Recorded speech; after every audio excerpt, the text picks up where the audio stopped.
നമുക്ക് കുറച്ചേറെ കറിവേപ്പിലയൊക്കെ കണ്ട് ഇതുപോലൊക്കെ കിട്ടിക്കഴിഞ്ഞാൽ നമ്മൾ പ്രത്യേകിച്ച് പ്രവാസികൾക്ക് നാട്ടിൽ നിന്നൊക്കെ വരുമ്പോഴും ഒക്കെ ഇതുപോലൊക്കെ നമ്മൾ കറിവേപ്പില ഇങ്ങനെ കൊണ്ടുവന്ന് കഴിഞ്ഞാൽ ഇതെങ്ങനെ നമുക്ക് കുറച്ച് നാൾ അതായത് ഒരു മാസം 2 മാസമൊക്കെ എങ്ങനെ ഇത് പിന്നെ ഈ ഒരു ഫ്രഷ്നെസ്സിൽ സൂക്ഷിച്ച് വെക്കാമെന്നുള്ളതാണ് ഇന്നത്തെ വീഡിയോ. അപ്പം നമുക്ക് ഇതെങ്ങനെയാണ് സൂക്ഷിച്ച് വെക്കുന്നത് നമുക്ക് നോക്കാം. ആദ്യം തന്നെ ഈ ഒരു കറിവേപ്പിലയിലെ വെള്ളം നമുക്ക് ഒട്ടുമേ പാടില്ല. ഞാനിപ്പോൾ ഇതുപോലൊക്കെ ഒരു കോട്ടൺ തുണിയിലാണ് ഞാനിത് ഇട്ട് വെച്ചിരിക്കുന്നത്. ഞാനിപ്പോൾ കുറച്ച് നേരമായി ഇതുപോലൊന്ന് നമ്മുടെ ആ വെള്ളമൊക്കെ ഒന്ന് പോകാൻ വേണ്ടി ഇതുപോലൊന്ന് നൂർത്ത് ഇതുപോലെ കുറച്ച് നേരമായി ഇട്ടേക്കുവാണ്. കണ്ടില്ലേ, ഇപ്പോൾ ഇതിൽ വെള്ളമയം ഒന്നുമില്ല. വെള്ളമയം അഥവാ ഉണ്ടെങ്കിൽ തന്നെ ഞാനിപ്പോൾ കഴുകിയിട്ടൊന്നുമില്ല. ഇത് നാട്ടിൽ നിന്ന് കൊണ്ടുവന്ന കറിവേപ്പിലയാണ്. നമ്മളിത് എടുക്കുമ്പോൾ എന്തായാലും നമ്മൾ വാഷ് ചെയ്തിട്ടേ നമ്മൾ ഏത് കറിവേപ്പിലയും നമ്മുടെ കറിക്കകത്തൊക്കെ ഇടാറുള്ളൂ. അന്നേരം വാഷ് ചെയ്താൽ മതി. ഇത് ഞാൻ പ്രത്യേകിച്ച് വാഷ് ചെയ്തിട്ടൊന്നുമില്ല. അപ്പോൾ എന്തായാലും ഇതുപോലുള്ള കറിവേപ്പില ഇങ്ങനെ കുറേ ഏറെ കിട്ടിക്കഴിഞ്ഞാൽ നമുക്കൊരു മെതടെന്ന് പറഞ്ഞു കഴിഞ്ഞാൽ അതിനകത്ത് ഇങ്ങനത്തെയൊക്കെ ഉള്ളതും കളയണം. ഇതൊന്നും നമുക്ക് വേണ്ട.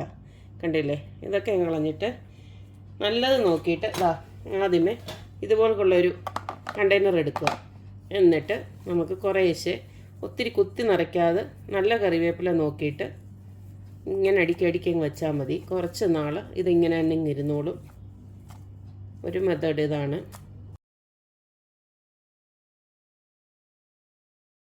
അപ്പോൾ ഞാനിതുപോലൊക്കെ ആക്കി വെച്ചിട്ടുണ്ട്. ഒത്തിരി ഞാൻ ഫില്ലാക്കിയിട്ടില്ല. കുറച്ച് സ്പേസ് അവിടെ ഇവിടെ എല്ലാം ഉണ്ട്. അപ്പം ഇതിനി നമുക്ക് ഇതുപോലൊക്കെ തന്നെ ഇതുപോലൊക്കെ അടച്ചു വെച്ചിട്ട് നമുക്ക് ഫ്രിഡ്ജിനകത്ത് നമുക്ക് 1.5 മാസത്തോളം ഇതുപോലൊക്കെ അങ്ങിരുന്നോളും. അപ്പം ഇതാണ് ഒരു മെത്തേഡ്. അടുത്തത് നമുക്ക് ഇതുപോലൊക്കെ ഈ നെസ്കഫയുടെ ഒക്കെ പിന്നെ കുപ്പി ഉണ്ടല്ലോ, പൊട്ടുന്ന കുപ്പി, ഇതുപോലൊക്കെയുള്ള കുപ്പിക്കകത്ത് നമുക്ക് ഇതുപോലൊക്കെ തന്നെ സ്റ്റോർ ചെയ്ത് വെക്കാം. കുറച്ച് നാളത്തേക്ക് ഇങ്ങനെ വെക്കുന്നുണ്ടെങ്കിൽ പ്രത്യേകിച്ച് ഒരു കുഴപ്പമില്ലാതെ ഇതുപോലൊക്കെ അങ്ങ് അടുക്കി വെച്ചാൽ മതി. ഇതും ഈ പറഞ്ഞ പോലെ തന്നെ ഒത്തിരി അങ്ങ് കുത്തിക്കൊള്ളിക്കരുത്. ഇച്ചിരി ഒരു സ്പേസൊക്കെ വേണം. അപ്പോൾ കണ്ടോ, ഞാൻ ഇതുപോലൊക്കെ ഈ കുപ്പിക്കകത്ത് ഇതുപോലൊക്കെ നിറച്ച് വെച്ചിട്ടുണ്ട്. ഒത്തിരി തിക്കായിട്ടല്ല, സ്ഥലമുണ്ട് ഇതിനകത്ത്. ഇനിയും ആ രീതിയിൽ നിറച്ച് വെച്ചാൽ മതി. ഇങ്ങനെ നിറച്ചിട്ട് നമുക്കിതുപോലൊക്കെ ഇതിൻ്റെ അടപ്പ് തന്നെ വെച്ചിട്ട് അടച്ച് ഫ്രിഡ്ജിനകത്ത് വെക്കുക. ഫ്രീസറിനകത്ത് വെക്കേണ്ട കാര്യമില്ല, ഫ്രിഡ്ജിനകത്ത് വെച്ചാൽ മതി. കണ്ടില്ലേ, ഈ ഒരു രീതിയിൽ വെച്ചാലും 1.5 മാസത്തോളം ഒരു കേടും കൂടാതെ ഇതേ ഫ്രഷ്നെസ്സിൽ തന്നെ കിട്ടും.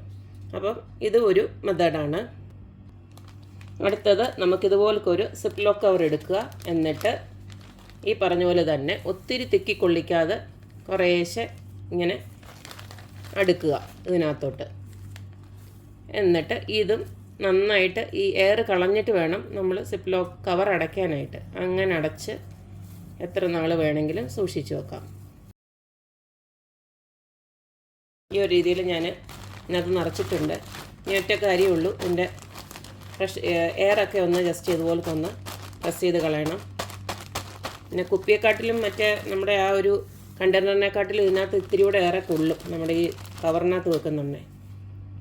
അങ്ങനെ ഒരു പ്രയോജനമുണ്ട്. പിന്നെ നമുക്ക് എവിടെയെങ്കിലും ഒതുക്കി വെക്കുകയും ചെയ്യാം ഈ കവറിനകത്ത് വെക്കുന്നുണ്ട്.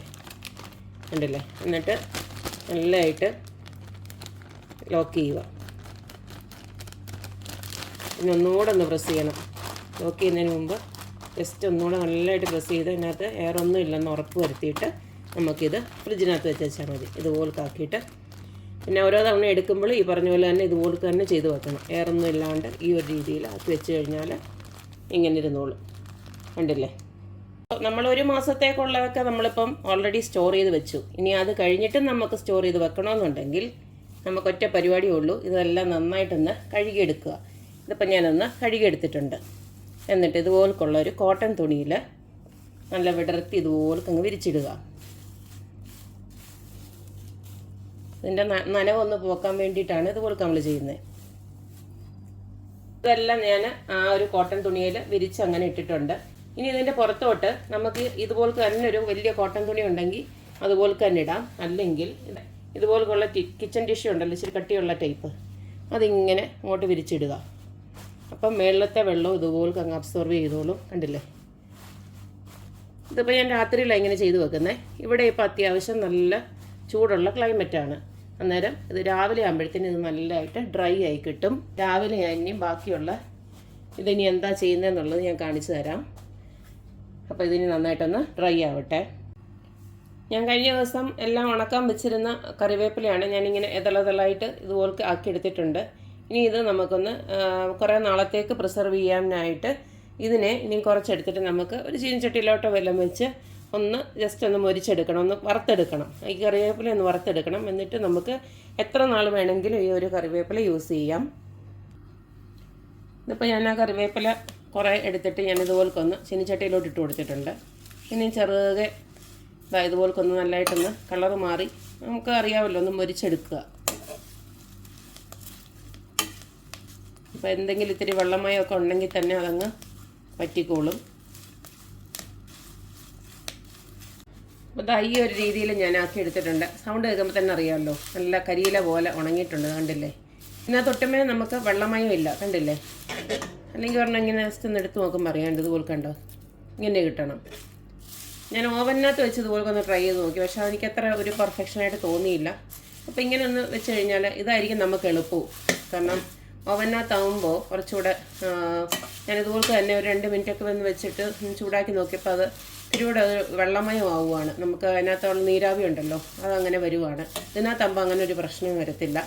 പക്ഷേ ഒരു കാര്യമുണ്ട്, ഇത് നന്നായിട്ട് തണുത്തതിന് ശേഷം വേണം നമുക്ക് ഒരു കുപ്പിക്കകത്ത് വെള്ളം ഇട്ട് വെക്കാനായിട്ട്. അല്ലെങ്കിൽ പിന്നെ നമുക്ക് ഈ ഒരു ചൂടിൻ്റെ അറിയാമല്ലോ നീരാവി ഇറങ്ങുന്നത്. അപ്പം അങ്ങനെ ഇപ്പം നല്ല കരിയില പോലെതാ ഇതുപോലെ കണ്ടോ ഈ ഒരു പരുവാവണം. സൗണ്ട് കേൾക്കുമ്പോൾ അറിയാം, ഇത് കിലുക്കിലുക്കിൽ സൗണ്ട് കേൾക്കാം, കണ്ടില്ലേ. നല്ലതായിട്ട് വെള്ളമയമൊന്നും ഇല്ലാതെ നമ്മുടെ ഈ കറിവേപ്പില നല്ലതായിട്ട് മുരിഞ്ഞു വന്നിട്ടുണ്ട്.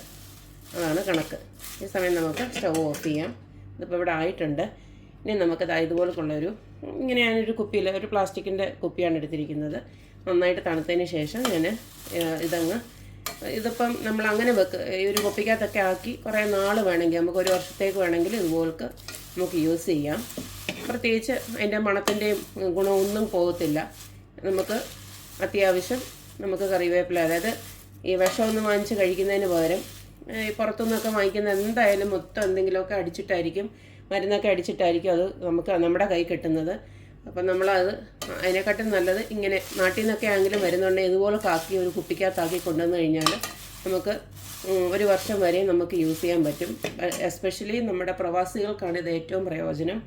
എന്തായാലും ഇങ്ങനത്തെ ടിപ്സൊക്കെ എല്ലാവരും പരീക്ഷിച്ച് നോക്കുക, അഭിപ്രായങ്ങളൊക്കെ അറിയിക്കുക.